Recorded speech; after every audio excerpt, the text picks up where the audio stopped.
Past, present, future. Wow, those three things can seem like three completely different worlds in your life, can't they?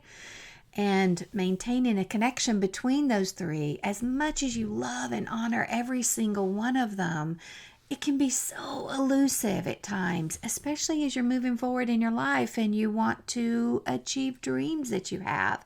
And even more especially if those dreams were to take you very, very far away from home. In this video, we're going to explore a wonderful book written by an Appalachian lawyer who earned 2 Ivy League degrees and then chose to return to her Eastern Kentucky home to set up shop. Inspired by these strong Hill women who raised her, she pays tribute to these women's stories and discovers a renewed connection to her own past. Also, a refreshingly new understanding of how to deal with today's divisive national politics, and also completely breaks down the myth of what you might think the Appalachian culture is, illuminating a very creative, very active community leadership, often spearheaded by the women. This one is definitely a time favorite, so stay tuned as we take a look at Hill Women by Cassie Chambers.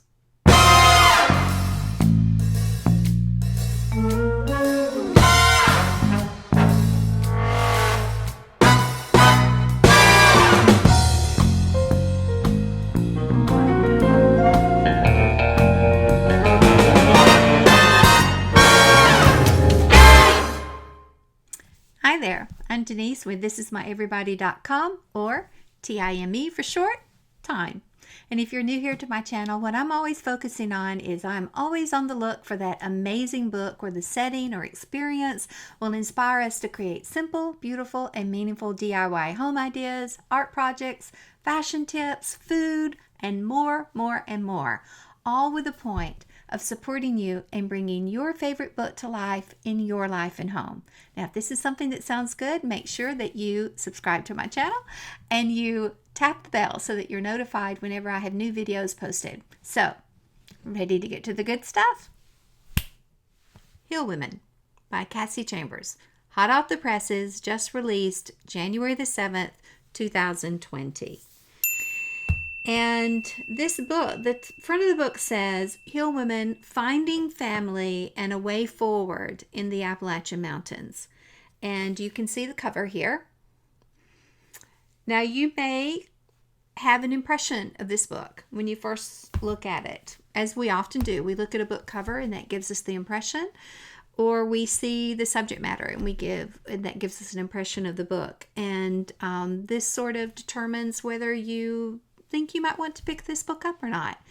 And I must tell you that when I first looked at this book, I did not think I was going to like it, but I had committed to reading it, so I was determined to move forward, and I was really glad I did. Sometimes we just need a little nudge, to get past our predetermined opinions about something, which are sometimes good, other times not quite so good. And I want to be completely honest with you guys. I want to have the courage to be authentic here as we discuss these wonderful books, because these authors have courage to bring these issues forward. And especially in this one, I really think a lot of this author and how she wrote this book. So I'm going to man up. I'm going to woman up here. I'm not going to man up. I'm going to woman up here and share something with you that is not easy to admit, because when you realize some of your shortcomings and certainly some parts of your personality that need to be cleaned up, that is not an easy thing to admit. And so when I got into this book and started, my opinion really changed quite quickly that I really liked this book. I was really loving this book. So why was it that the impression that I had to begin with was that I didn't think I was going to like this book. I'm just going to read it because I need to and blah, blah, blah. So why was that? Why was it that I was doing that? And my friends, that was sort of a dark day in my soul to come to the truth about that, because I realized that I definitely had some predetermined opinions about what I thought the Appalachian community is. I also thought that perhaps I would not be able to personally relate to that experience, that it was too far outside of my own experience. And we all want to read something that we feel like is personally relatable to us, that kind of thing.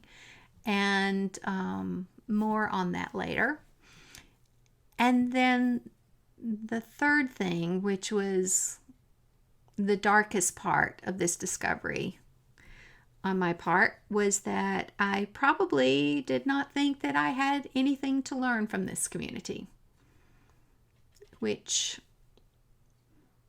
I tell you, that is not easy to admit, that you have that kind of predetermined opinion about someone else, because what that tells you is that on some level I felt like I was superior to this community. And any feelings of that you feel like you're not in partnership with other people in your community, in your neighboring communities, and within people within this country, within this world, is just not a good place to start when you're trying to connect and really learn and grow and work together.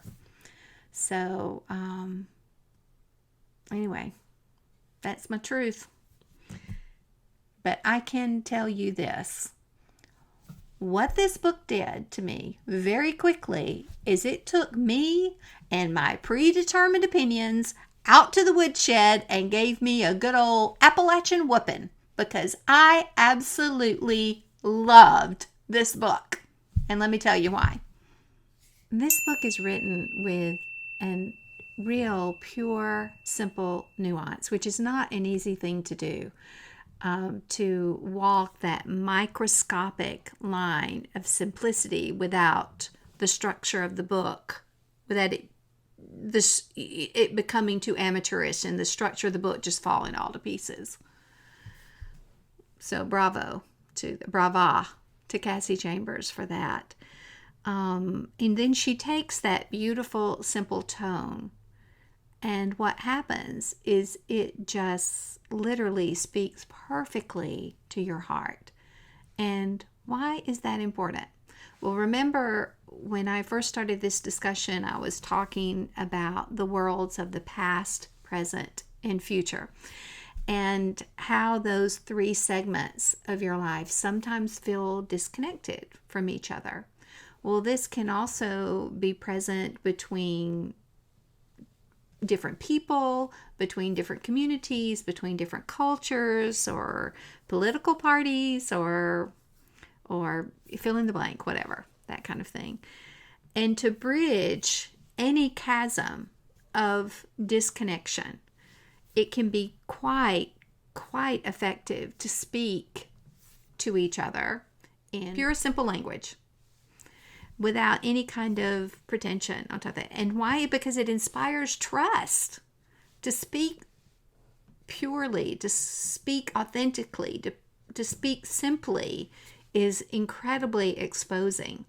And that, my friends, really is courageous. It's courageous, it's authentic. I mean, even a few minutes ago when I was admitting my own shortcomings in forming these predetermined opinions about the Appalachian community and this book, I was inspired to do so because the author had inspired me by her own courage to admit her own questions and struggling with certain issues that she had within this community that she is from and loves and supports. That courage to be authentic, it encourages you to drop your guard. It encourages you to stop defending your point of reference just for the sake of defending your point of reference. But to really give yourself the opportunity to take in the experience that you're having within this discussion, within this interaction between you and this other person.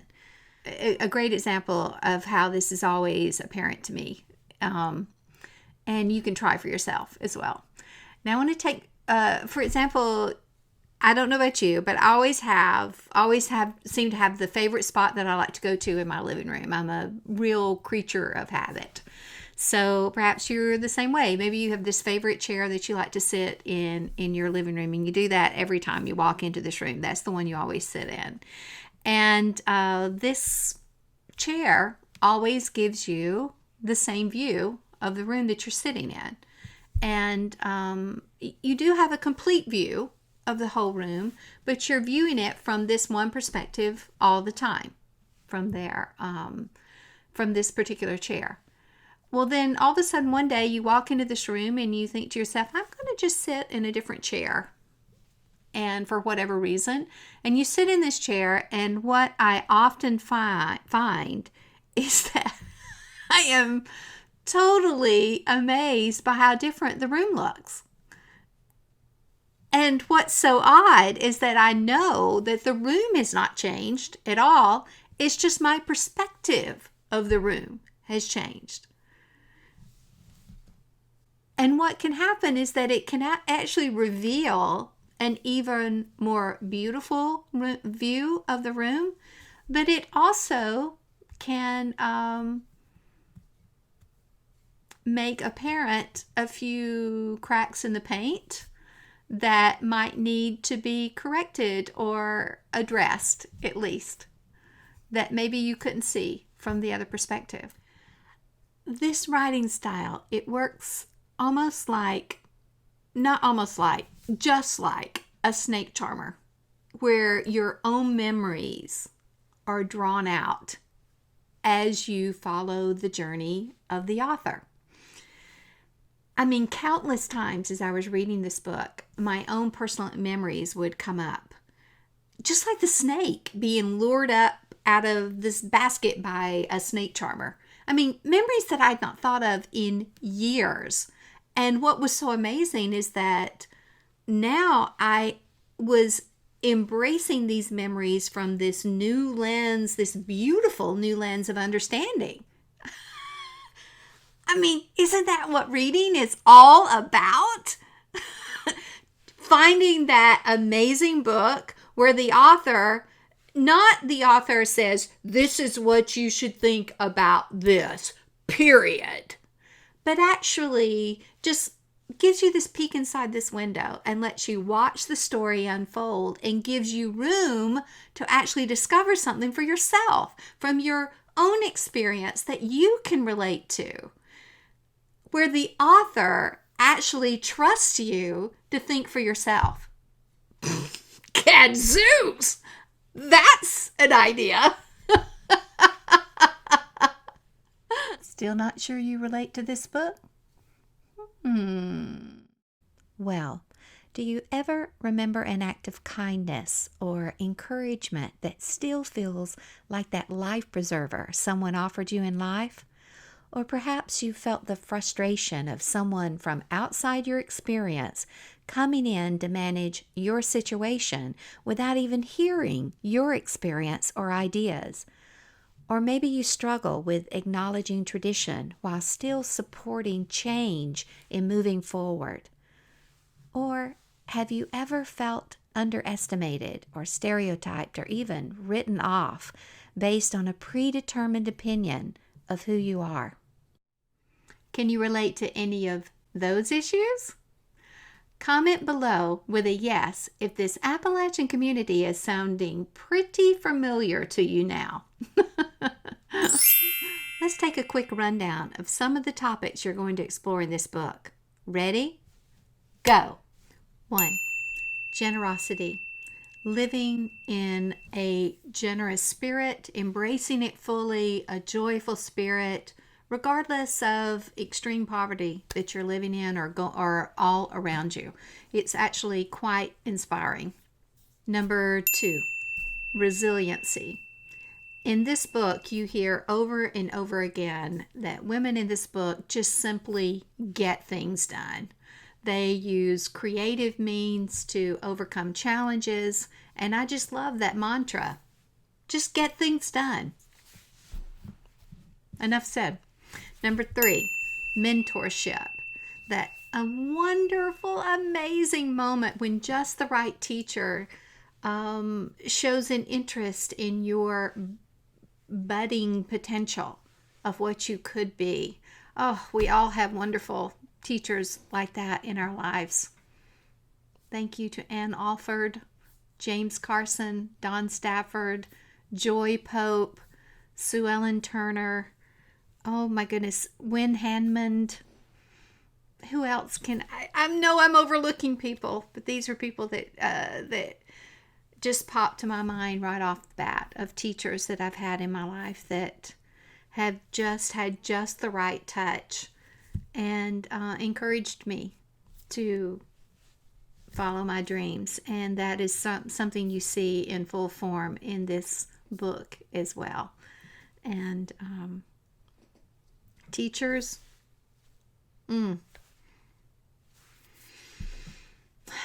you're wonderful.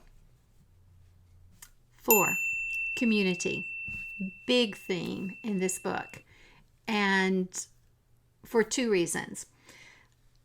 There are incredibly different opinions within this community that the community has to look for ways to bridge that chasm. Political views, just like it's just an absolute microcosm of what this entire country is experiencing right now. These differing political views are never as important as the fact that you are a member of my community. They never overshadow that. So I just love that. And I think the reason is because this community is isolated in these mountains. And so this community is the entire world for them. And so therefore, everything that happens in this community, whether they agree with it or not, they know the person. It's personal. This aspect of the fact that they can't just like write it off as if it's happening on the evening news on the other side of the world and go like, that doesn't affect me, no matter how horrific the circumstances are. In this community, they get involved regardless of whether they necessarily agree with the opinion. They don't question that as much as the fact that this person needs help, or this person, when this person falls upon hard times, they're just generous and they offer help and they show up and they get things done. Regardless of different viewpoints, regardless of different whatever, they always choose community first. 5, outsiders. And that instinct of coming in and trying to save a community that you have never necessarily have any relationship to.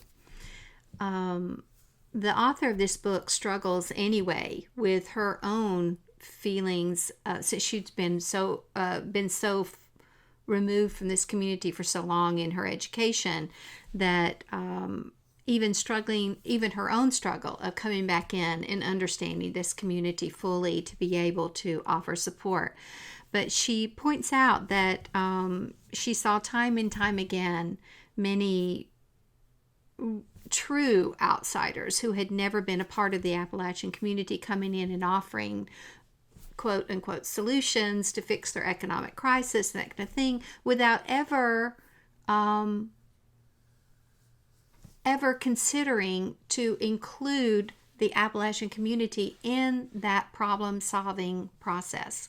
That negative impact of marginalization, not only from the person the outsider who's trying to provide that solution from the outside, and the fact that they're completely cutting themselves off from this encyclopedia of knowledge from people who actually have lived there under these circumstances and can provide tons of details to help within that problem-solving process, but also on the part of the community that's receiving that solution, in the fact that they will not be empowered within the solution at all if they've not been a part of the process of solving it.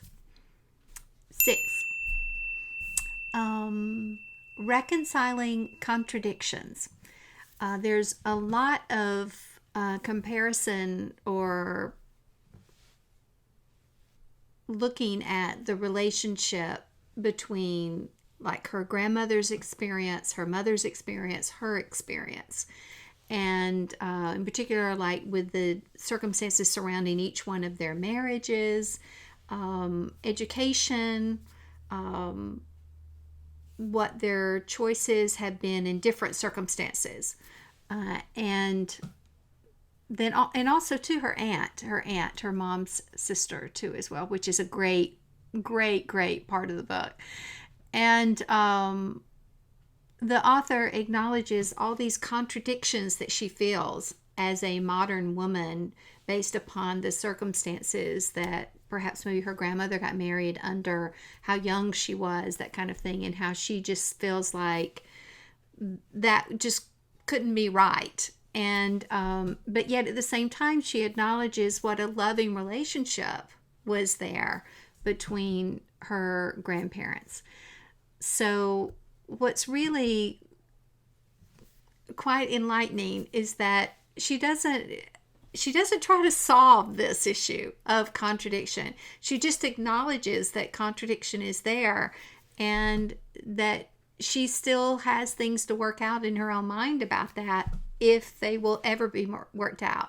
So it's actually quite refreshing to see someone actually acknowledging contradiction and just being okay with the fact that I acknowledge it. I don't have a real answer for it right now, but I'm thinking about it. And that's really quite refreshing to take into your own life with that too, as well. Number 7, common bonds between people.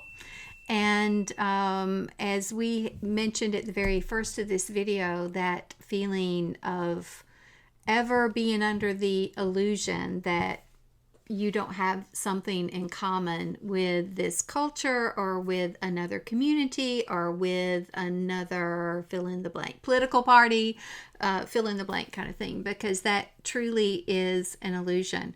When you water everything down, most of our real common desires are really the same. We want to be loved. We want to be abundant. We want to be happy. We want to be healthy. We want to be heard. And that is a great segue to number 8, which is ask and listen. If there's anything I can take away from this book that will have the strongest impact on me, it is this phrase, ask and listen. And I just loved the many parts of this book which served as a literal roadmap for how to approach what could be challenging conversations with someone in divisive topics, especially in the climate that we are presently living in, with the division in politics that we're dealing with right now. And this community and this author actually approaches those subjects head on, but not because she's trying to change someone's mind, but because she's trying to understand the full picture. She recognizes that even though someone is feeling differently than she does, first and foremost, this is a person that she cares about, that she loves, and so that's from her community. She doesn't just disregard the fact that they've got a different opinion because it's different from hers. She values the fact that, wait a minute, I know this person. I know they're a good person.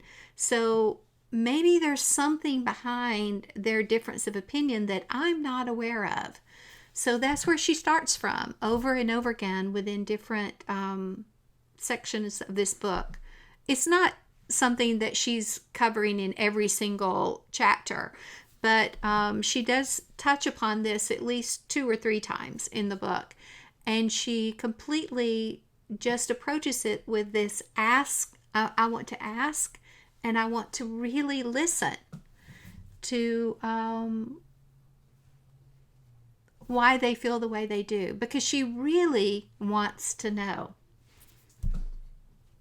Ask and listen. Ask and listen.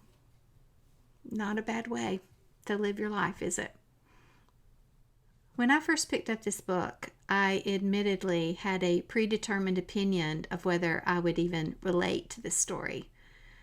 But what I found was an absolute roadmap to help me connect my own experience of tradition while following my dreams in my life that actually do take me very far away from home.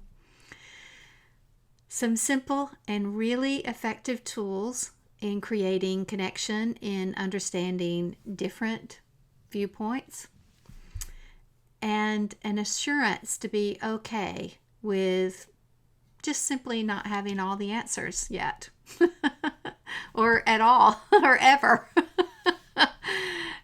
And then finally, the commitment to always honor those who came before me, who live within me, and who will be influenced by me. Past, present, future. If you would like to learn more about Heal Women by Cassie Chambers, then check the link below in my description so you can pick up your own copy. Pick it up. You're going to love it. And watch for my upcoming videos filled with ideas inspired by the setting and experiences from within this book. Each idea created to support you in bringing this book to life in your life and home. Don't forget, click the subscribe button and ring the bell so you'll be notified when that video is ready to go.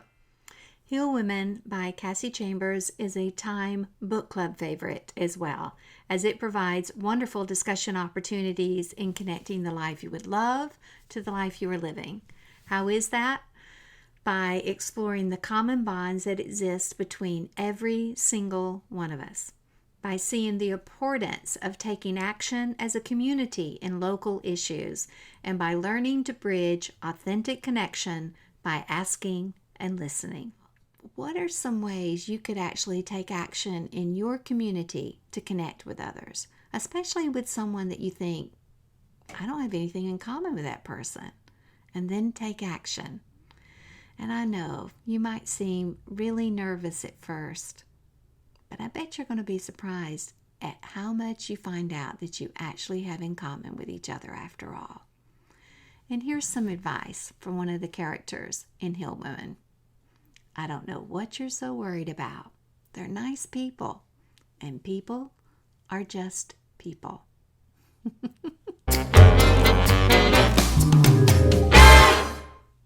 I don't know what you were so nervous about. They're just people, and people are just people. I said that wrong. Let's do that again.